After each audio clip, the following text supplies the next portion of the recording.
Tuau kakiao, na siga sen kisigao pisa moasa segwa, wikasko tinia nipinanaskumun. Nipinanaskumun kakiao, mamo tawimao, mio kisigao anot. Kinaskum tinawao, niwakumaganak, nitotumak. And that's all for reconciliation, folks. This was a great panel. We thank you for your attention. So what I said in my language, as my community and my family has so often asked me to do, is I told you my name, Max Finde. I come from the Sweetgrass First Nation in Treaty 6 territory. I am from this place. I am of these lands. And I'm in a bit of a self-imposed exile right now in Toronto, but it feels very, very good to be home and with so many familiar faces. I'm so excited for this conversation, so excited for this panel. When I was asked to lead a conversation about what it means for Indigenous people to have power in this province and in this country, I thought who better to go to than the friends and relatives that I've made during my life and my time in activism and organizing. I put a lot of aunties up here because they keep me in line. And I put Andre up here because I dress just a little bit better than him.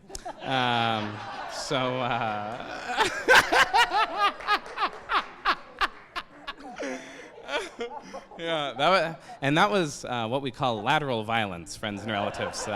So we got that right in off the hop here. So we don't have a lot of time. We're gonna compact a lot of information into a short period of time, but it is our hope, it's our wish that you come away with one thing that you can do after leaving this room to repair the relationship between Indigenous and non-Indigenous people, that you can act for reconciliation, that you are inspired and have vision for what your role is here. So I am joined by lovely panelists, Bonnie Liske, who is a community organizer, somebody who I have been lucky enough to call a mentor and an older sister. And what face is she making right now? Is it a happy one? That's good. She's spent many years working in First Nations politics at every level, working with the federal government and being an advisor to politicians at every level. The next panelist we have is Professor Marilyn Poitras, somebody who's known me since I was in diapers. So it could be sort of embarrassing what she decides to say, depending on if she's feeling generous or not. And she is an assistant professor at the College of Law, specializes in Indigenous law, went to Harvard. I just remember that. You went to Harvard, Marilyn. Holy smokes, she's really smart. And proud member of the Métis Nation. I am jealous. She went to Harvard. My God. They don't even like letting me back on campus here, you know? So the next panelist is Chief Tammy Cook-Searson, Chief of the Lac La Ronge Indian Band. And we have Andre Baer here, who is the co-chair, or former co-chair, just recently retired youth politician, former co-chair of the National Youth Council of the Assembly of First Nations. So what I'm gonna ask, welcome them.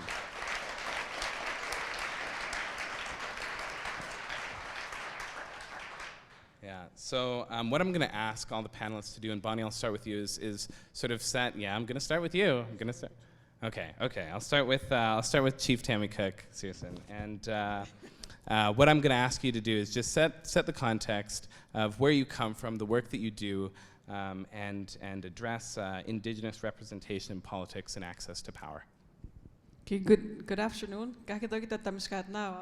I am a Cree woman from northern Saskatchewan, and so I live in La Ronge, but I didn't grow up in La Ronge. I grew up further north in Brabant Lake, so it's just a really small municipality, and I also grew up on a trap line, so our trap line is really close to Brabant Lake, and my first language is Cree. And so I learned the Cree language on the land at home. So when I moved into La Ronge for high school, because we don't have a high school, that's when I started immersing more into the English language. But I also ended up at residential school for a couple of years in Prince Albert, which wasn't a very good experience. But I'm grateful that I was able to be there, to be able to witness, and to see the progress since the government started acknowledging the impacts of the residential school and the systematic racism that still exists today. But I'm really grateful to be here today, and I'm really grateful that Michelle Beveridge asked me to speak, and I'm grateful to all of you for being here. So I'm married. I've been married for 26 years. So I'm a committed person. And together we have 4 children. So we lost our son to a drowning accident, and we have three kids at home, and then I also have 3 stepkids. So my daughter just got her nursing degree from the University of Saskatchewan here. So she's a graduate nurse. She just has to write her final exam. I think it's NCLEX it's called. And then my other daughter, I asked her to come, but she's here her second year in psychology. And then I have one in grade 7. And I'm also a grandma. So I have 5 grandkids, and I have one more grandchild coming in June. So I'm excited about that. So I was first elected into the band council when I was, I better not talk too long, otherwise because there's other people to speak and we don't have much time. But just really brief, so I got into politics I didn't even know it was politics. I ran, so in 1997 I got elected into band council, but when I got elected to help the people, to work for the people. And that's what I continue to do that. So that was in 97, and my daughter that's here in her second year of university, she was only 2 months old at that time, so she's 21 now. So it's been 21 years, and then I got elected as chief, so I served on council for 8 years, and then I ran for chief in 2005. No, when did I run? Yeah, 2005, and I was pregnant. I was about 4 months pregnant when I ran, and just to show that I was tough, I only took a few days off. And anyway, I didn't take much time. I had my baby on Friday. I was back to work Monday. And but I said, if I ever anyway, I won't have any more kids. I said, because I'm 46 now. Yeah, but I said if I were to ever have another kid, I would have taken a month off at least. So, but anyway, now I'm going to take a couple of weeks for my grandchild that's coming up. I just wanted to make sure that Northern Saskatchewan was mentioned, because we always get forgotten up north. Even in the provincial budget, this past one, there's less money going to Northern Saskatchewan. Our population's going up. So we always have to make sure that Northern Saskatchewan is not forgotten, because our needs are high. We have a lot of issues. We have we keep losing people to suicide, and it's still an ongoing issue. There's a lot of good things happening in our communities. There's a lot of strong people,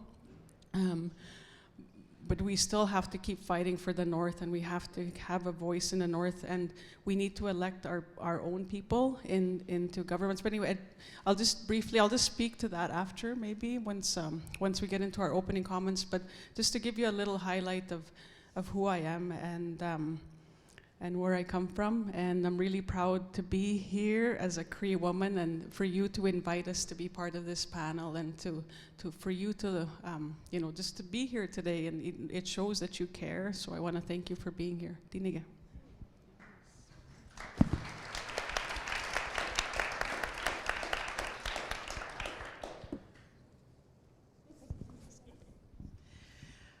Good afternoon. Thank you very much for asking me to participate in the work that we're doing to sort of, do a little reflection on who we are in Saskatchewan and what can happen. My name, as you heard, is Marilyn, and I often get asked, how do you say your last name? And so I answer to pretty much anything. Marilyn Poitras, Marilyn Patra, Marilyn Poitras, if you call the federal government. And I want to start my sort of recognition with the gift that we were given when we were asked to speak today. And And if we're going to, I think sometimes we have to start unpacking who we are from very basic levels. And so we were all gifted tobacco. And it's in a red cloth, which is a very particular plant for a particular issue in a particular color, and it's cotton.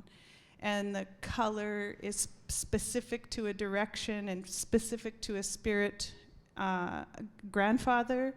And the plant is one that has offered itself to speak for us as humans in the spirit world. And it's not insignificant that this was gifted to us as we come and speak. And one of the teachings that I have is that words can be more powerful and do more damage than any other weapon. And so when you're gifted tobacco to speak, you have to know that you're walking in the hearts and the minds and the souls of people, and that you need to be careful when you walk in there. And every time I'm gifted tobacco before we speak, that's the story that comes to me. So I want you to know the context and the context that I come from. I grew up in a little community in southeast Saskatchewan called Indian Head. My father's a Michif speaker, came from a really large half-breed family down in the south there, 12 kids, and my uncle was raised by them as well, and so there were 13 kids in the family, and his mom was, and I just learned this doing some research 2 years ago. All I knew was my grandpa John Baptiste and my grandma Annie Wells, my great-grandma and great-grandpa. And 2 years ago I learned that my great-grandma was a member of the Indian residential school in Capel. And I'm telling you this story because the way I found out was doing some research at Archives Canada. And when I looked up, I was trying to just see what I could find on my family. And what it says about my grandfather is Jean Baptiste, son of Modeste Poitras, is married to an Indian from the Capel residential school, industrial school. That's all the information that it has about her. And so just to think about how you find out who you are and how records are kept about who you are. And so my family were Rhode Allowance half-breeds, and so they were down in the valley by LeBret. And there was a huge half-breed community down in the Capel Valley, down into LeBret, down that whole Fort Capel kind of Lestock kind of area.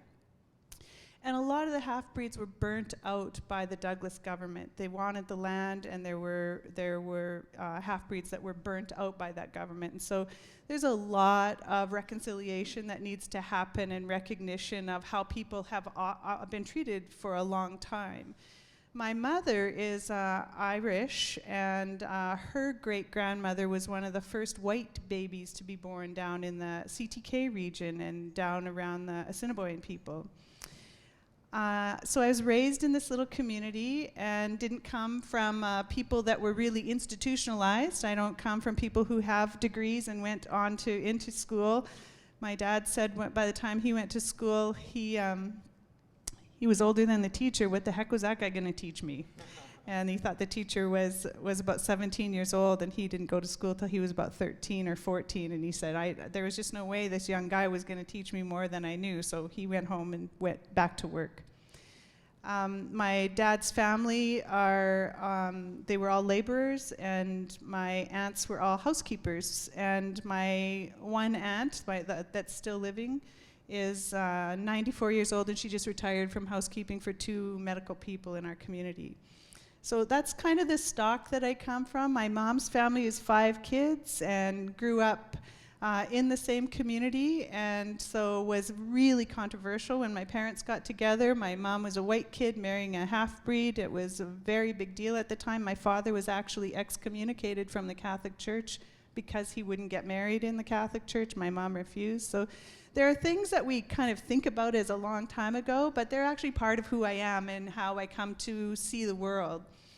My own family, I have one brother. I'm married, and I've been married twice, so I don't know if that says I have stamina or I'm adaptable. And between my husband and I have we are the Brady half-breed Indian bunch, and I came with 3 kids, and he had 3 kids, and we had a little boy together. So between us, we have 8 kids and 6 grandchildren and 2 great-grandchildren. And I've been really blessed with working in community. I've been blessed with working with elders for the last 25 years on Indigenous traditions and Indigenous laws. I've been really gifted to have the education that I have in terms of traditional education and institutional education.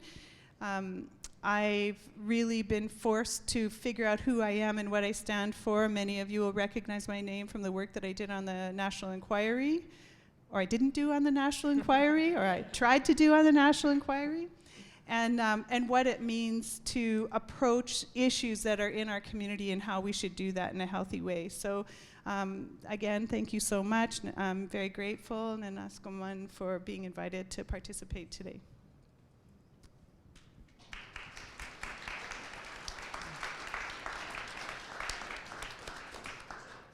Thank you. Anawago magantik, kitananas kom tenawaw kakyo ni chiwaganak, nanaskamon no tawinan kanastamit na mio makisika, miasin kisika nanaskamon kisika.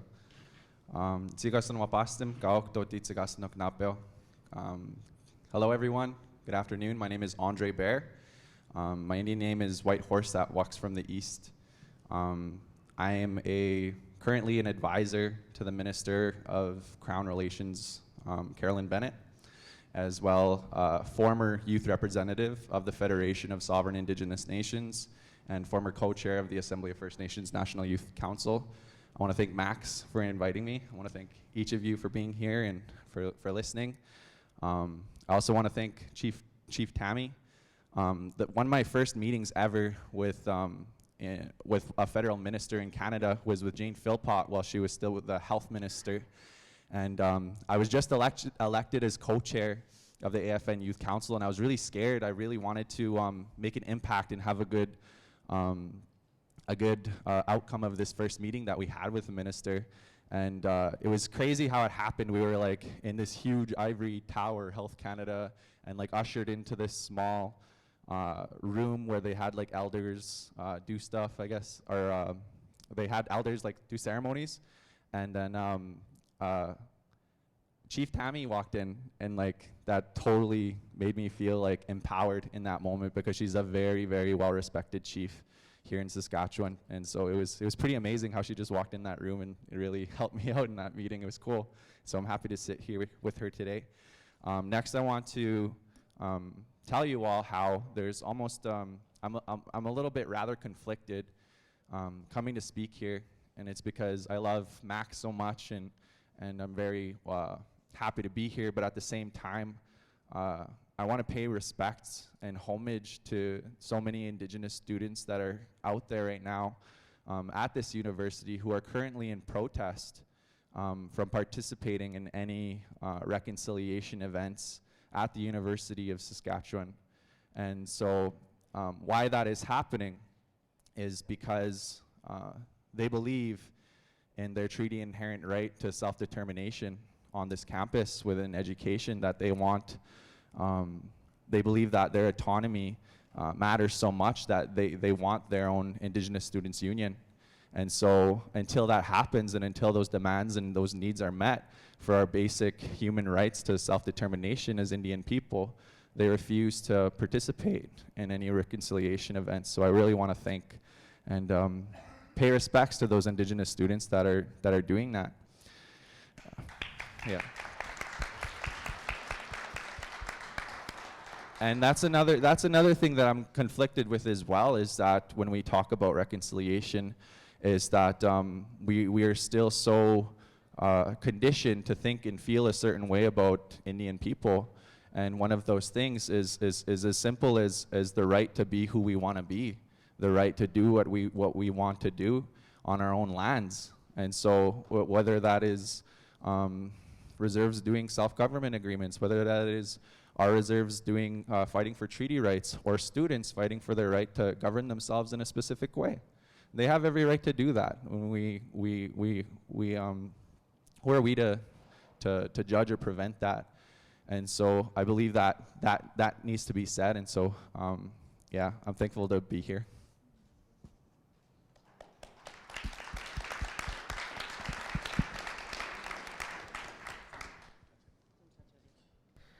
Good afternoon. My name is Bonnie Liske. I will be very brief. I generally do not do panels or participate in any kind of situations like this, but again, Max bullied me, and I got a text when I was in Thailand, and I was like, yeah, I'll do it. Bad idea. I'm from Muskeg Lake Cree Nation, which is about an hour north here in Treaty 6 territory. I was born in Saskatoon and raised in Muskeg, and spent my formative teenage years here in Saskatoon and then back on the reserve. I still have close ties to my community, and kind of live there still. And I've had extensive political experience working with different leaders, and I took exception with Max when he said politicians, because there's a very clear difference. And I've worked with some exceptional leaders in my career that have shaped who I am and where I am today, and both federally and in the First Nations realm. So I draw on those experiences when I think about politics, and I think about leadership, and I think about the role that First Nations, Métis, and Inuit people can play in the formal systems and in the informal systems. I recently finished working with Minister Carolyn Bennett, who is the Crown Indigenous Relations Minister for the federal government. And similar to Andre, I played a role as an advisor, and I didn't leave for any kind of dark, deep reasons. I actually was shacked up, and I came home to get married. So I too am married. It's my second one, but hey, come on. And so I came back after being in Ottawa on 2 different occasions, one with then National Chief Atleo, and then with Minister Carolyn Bennett, and came back to Saskatchewan, to Saskatoon specifically, and wanted to have a different lifestyle, one that wasn't, demanding. I'm sure the Chief and Andre are well aware of those pressures, and it's 24 hours a day, 7 days a week, and it's fluid, and it never changes, and it's chaotic. And how do we get out of chaos, and how do we talk about reconciliation in a good way? Because I feel like maybe it's not a good thing right now. And I came back, and I work at Creative Fire. And you're going to say, what's Creative Fire? And I'm going to say, Creative Fire. It's Creative Fire. It's a strategic communications firm that English River First Nation bought 2 years ago. And they did corporate communications. Now we're moving into the area of Indigenous communications. And I don't even know what that means, so don't ask. But I can tell you the work I'm doing. And I live with my husband.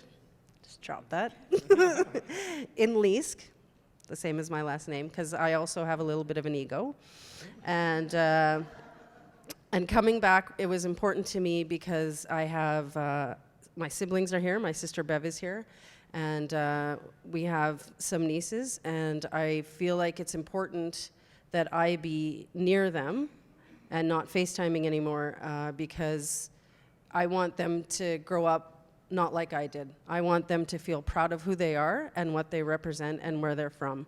So I came back, and it was a difficult decision. It's difficult to be in Saskatchewan, if I'm being honest. So I'm cautiously optimistic, because I work for a communications firm, about the panel discussion today, and I feel like I need to put a marker down that I might be a little bit more blunt than anticipated. So thank you.